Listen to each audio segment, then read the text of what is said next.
금은 독특한 특성이 있는 게 추세성이 매우 길고 분명하다라는 그런 특성과 그리고 고점에 머무는 기간이 상당히 길다라는 특성이 있어요. 짧게는 1년에서 길게는 3년까지도 고점 부근에서 머뭅니다. 패턴적으로 이제 그렇게 좀 오래 유지되는 게 있다 보니까 너무 불안감을 가지실 필요는 없다. 그럼에도 불구하고 어쨌든 고점을 찍으면 그 다음에 또 하락 추세가 이어지게 되잖아요. 요거는 알 수 있는 몇 가지 전조 증상이 있는데 여러분들이 바로 적용하실 수 있고 바로 알아보실 수 있는 방법이 있어요.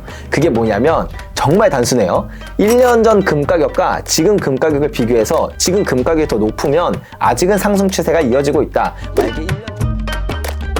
안녕하세요. 6년차 금 투자자이자 금거래소도 운영하고 있는 조규원 작가라고 합니다. 반갑습니다. 금 가격이 오른다는 건 사람들이 불안하기 때문에 오른다고 생각하시면 돼요. 그러니까 우리가 금을 안전자산이다 이렇게 부르잖아요. 그러면 도대체 사람들은 뭐가 불안한 걸까? 첫 번째는 국제 정세가 되게 불안정하다라는 걸 느낄 수 있습니다. 트럼프는 관세 정책을 자꾸 이렇게 화두에 이끌고 있고 그런 정책들이 항상 악재 이렇게 나오는 것이 아니라 오늘은 완전 악재였다가 갑자기 내일은 완전히 또 손바닥을 뒤집듯이 또 그런 일이 아무것도 없었던 것처럼 되돌아가기도 하고 이런 일들이 반복되다 보니까 시장 참여자들은 이렇게 생각하는 거예요. 다시 상황이 좋아진다라고 하더라도 근데 이게 또 언제 다시 나빠질지도 몰라. 이런 불안감이 지속되면서 금을 찾는 수요가 늘어나서 요즘에 금 가격이 이렇게 많이 오르고 있다. 아마 여러분들도 느끼고 저도 느끼고 우리 모두가 느끼는 것처럼 요즘 물가가 정말 장난이 아니죠. 그렇게 물가가 오른다는 건 사실은 화폐의 가치가 빠르게 떨어지고 있다는 증거입니다. 그렇게 화폐의 가치가 떨어지면 현금을 보유한 사람,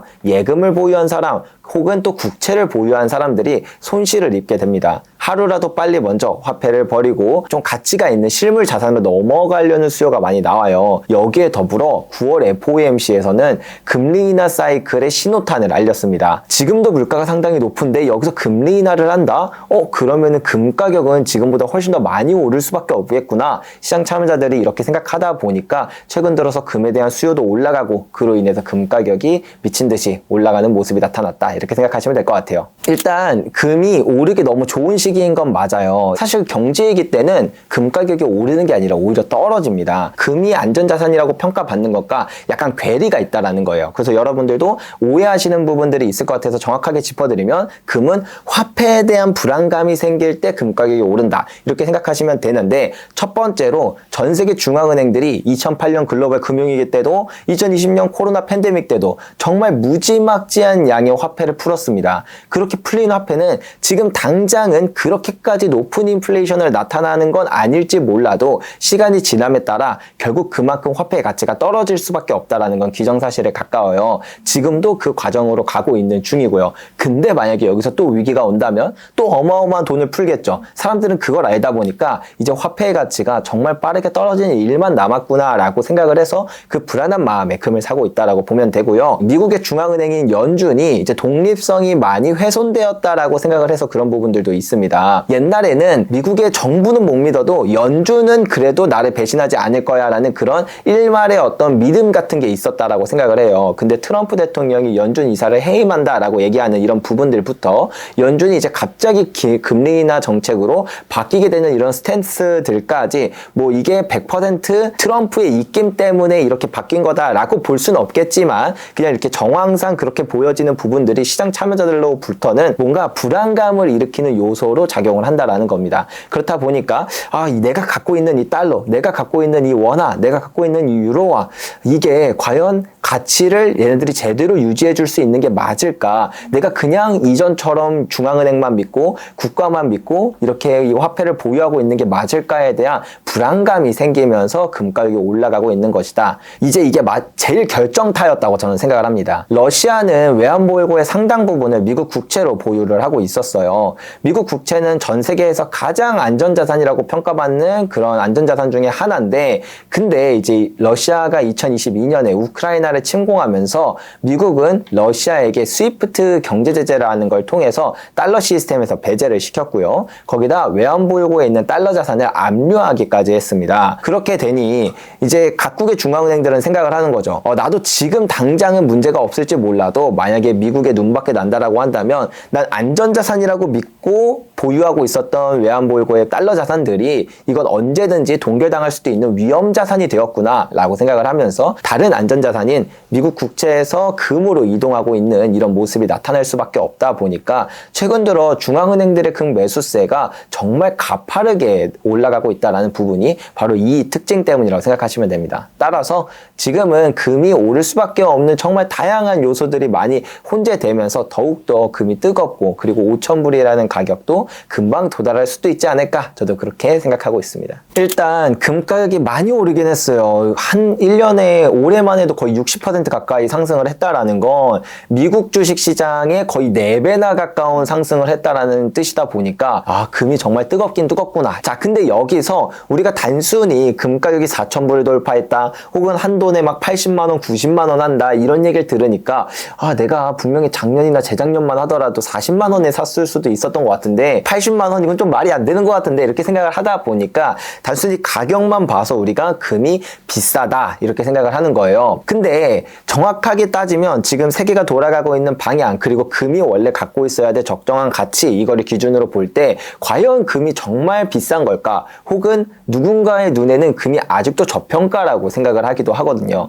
자, 그러면 우리가 금이 적정 가격이 어느 정도고 지금이 비싼지 저렴한지 이런 것을 파악하기 위해선 금이 어떤 자산이냐에 대해 주목해 볼 필요가 있어요. 금은 역사적으로 지난 5,000년 동안 고대 메소포타미아부터 고대 로마 시대를 거쳐 현대 시대에 오기까지 늘 금은 돈으로서 사용됐습니다. 금화를 사용하기도 하고 아니면 금을 담보로 한 종이화폐 시스템을 우리가 사용하기도 했죠. 예를 들면 1971년 이전까지 달러는 금이랑 바꿀 수 있는 일종의 교환권에 불과한 그런 화폐였어요. 그러다 보니까 금 자체가 오랜 시간 동안 돈으로서 사용이 됐습니다. 하지만 금은 너무 희소하다 보니까 이걸 돈으로 쓰면 자꾸 시장의 유동성이 부족해지는 일이 생기는 거예요. 그래서 각국의 중앙은행들은 금과의 연결고리를 끊고 화폐를 좀 더 많이 발행하는 그런 화폐 시스템으로 돌아서서 1971년 이후부터는 불안화폐 시스템으로 넘어갔거든요. 이 시스템도 완벽한 건 아니었습니다. 화폐가 너무 많이 발행되고 그거에 대한 이제 화폐의 가치가 뚝뚝 떨어지게 되는 거죠. 실제로 역사적으로도 이렇게 불안화폐 시스템이었던 적은 상당히 많았어요. 그런 시스템이 영원히 지속되는 게 아니라 어느 임계점에 도달하면 사람들이 화폐에 대한 신뢰를 잃고 화폐의 가치가 좀 빠르게 하락하면서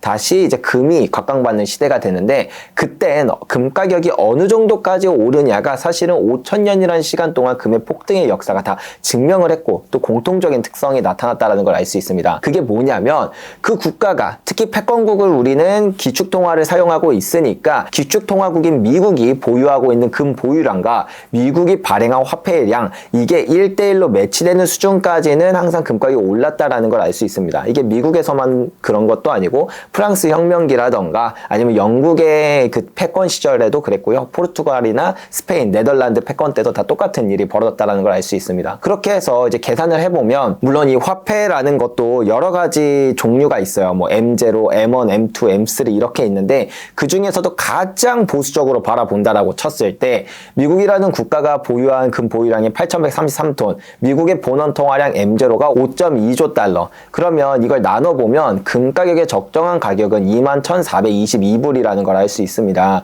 이 가격이 지금 가격을 기준으로 판단했을 때 여기서 4배가 더 오른다고? 그건 좀 터무니없는 거 아니야? 라고 생각할 수 있지만 실제로 금 가격이 올랐던 역사를 되짚어보면 그렇지 않았던 역사를 찾기 더 어려울 만큼 항상 공통된 특징이었다 보니까 이번이 금이 올라가는 사이클이 맞다라고 한다면 이번에도 충분히 그 정도 가격까지 오를 수 있다라고 이제 시장 참여자들이 사실은 바라보고 있어요. 그래서 각국의 중앙은행들도 그 다음에 대형 투자 은행들도 그리고 투자 기관들도 실물 금을 이렇게 빠르게 매집하고 있는 이유가 지금의 가격도 너무 저평가됐다라고 생각해서 그런 매수세가 나온다고 생각하시면 될 것 같습니다. 길게 보면은 결국엔 금 가격이 적정 가격으로 가기 때문에 지금도 저는 터무니없이 싸다, 저는 그렇게 생각하고 있습니다. 정말 재밌는 건 요즘에 출근하면 일단 기본적으로 부재중 전화가 한 200통씩 쌓여 있어요. 막 카톡은 500개 막 이렇게 쌓여 있을 정도로 아침에 오픈을 해서 이제 매물들을 사람들한테 공개를 하면 거의 10분이면은 전부 마감이 될 정도로 사람들의 구매 심리가 되게 뜨겁다라는 걸 알 수 있습니다. 앞으로 4, 5년 뒤에 과연 지금 내가 갖고 있는 이 현금의 가치가 그대로 잘 유지가 될까?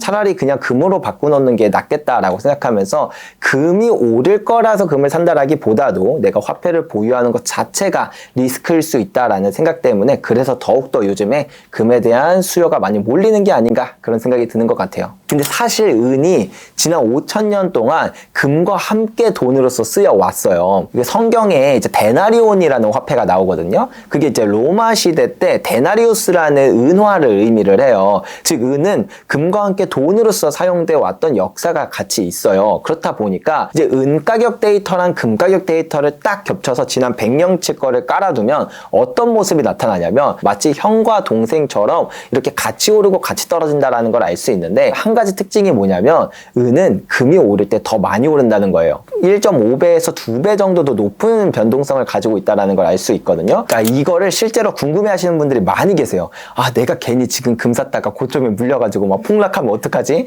이게, 근데 그럴 수 있어요. 최근에 금 가격이 많이 오르기도 했고 또 비싸다는 인식도 있으니까 그럴 수 있는데 근데 우리가 그 생각을 왜 갖냐면 사실은 주식 투자를 해보거나 코인 투자를 해봐서 그렇거든요. 어떤 주식이나 어떤 코인 자산이 이제 고점을 찍게 되면 그 다음에 또 폭락하는 현상이 많이 나타나요. 근데 금은 조금 다릅니다. 금은 독특한 특성이 있는 게 추세성이 매우 길고 분명하다라는 그런 특성과 그리고 고점에 머무는 기간이 상당히 길다라는 특성이 있어요. 그렇다라고 한다면 이게 고점이 머물 때 어느 정도나 머무냐를 보면 짧게는 1년에서 길게는 3년까지도 고점 부근에서 머뭅니다. 그러면 여러분들이 오늘 만약에 최고점이라고 치죠. 네, 오늘 4,000불이 최고점이라고 칩시다. 그랬을 때 앞으로 적어도 1년 이 4,000불 부근에서 금 가격이 잘 유지가 됩니다. 그러니까 여러분들이 하루아침에 갑자기 폭락해서 큰 손실을 보는 일은 쉽게 일어나진 않는다. 패턴적으로 이제 그렇게 좀 오래 유지되는 게 있다 보니까 너무 불안감을 가지실 필요는 없다. 그럼에도 불구하고 어쨌든 고점을 찍으면 그 다음에 또 하락 추세가 이어지게 되잖아요. 요거는 알 수 있는 몇 가지 전조 증상이 있는데 일단 그런 몇 가지 좋은 투자 전략들도 있겠지만 그건 설명하면 너무 길어지고 여러분들이 바로 적용하실 수 있고 바로 알아보실 수 있는 방법이 있어요. 그게 뭐냐면 정말 단순해요. 1년 전 금 가격과 지금 금 가격을 비교해서 지금 금 가격이 더 높으면 아직은 상승 추세가 이어지고 있다. 만약에 1년 전보다 지금 금 가격이 더 낮아졌다. 그러면 이제 하락 추세로 접어들었구나. 이렇게 판단하셔도 돼요. 실제로 이거는 약 100년 정도의 전통이 있는 투자 방법이에요. 되게 단순한 방법 같지만 이거는 모멘텀 투자라고도 불리고 혹은 추세 추종 투자법이라고 불리는 그런 역사가 꽤 깊은 투자 방법이거든요. 추세를 추종하는 투자법이라 이게 주식에도 맞고 코인에도 맞고 채권 시장에서도 되게 효율성이 높다라는 걸 알 수 있어요. 근데 금은 아까 말씀드렸던 것처럼 추세가 매우 길고 분명한 자산이기 때문에 이 투자법이 되게 잘 맞습니다. 그래서 고점 부근에서 만약에 이 시그널이 떴다라고 한다면 그게 머리는 아니더라도 적어도 어깨 부근에선 충분히 팔 수 있었다라는 걸 1970년대, 2000년대 그리고 1930년대에 이제 가격을 분석해 보면 그렇게 나오기 때문에 여러분들도 요것만 생각하셔도 크게 너무 불안하지 않으셔도 될 만큼 충분한 시그널이다 라고 생각하시면 될 것 같습니다. 내가 입문자다라고 한다면 그냥 딱 두 가지만 기억하시면 되는데 만약에 뉴스에서 요즘 뭐 김치 프리미엄 이런 단어가 만약에 등장했다 그러면 바로 그냥 ETF를 사시면 돼요. ETF 중에서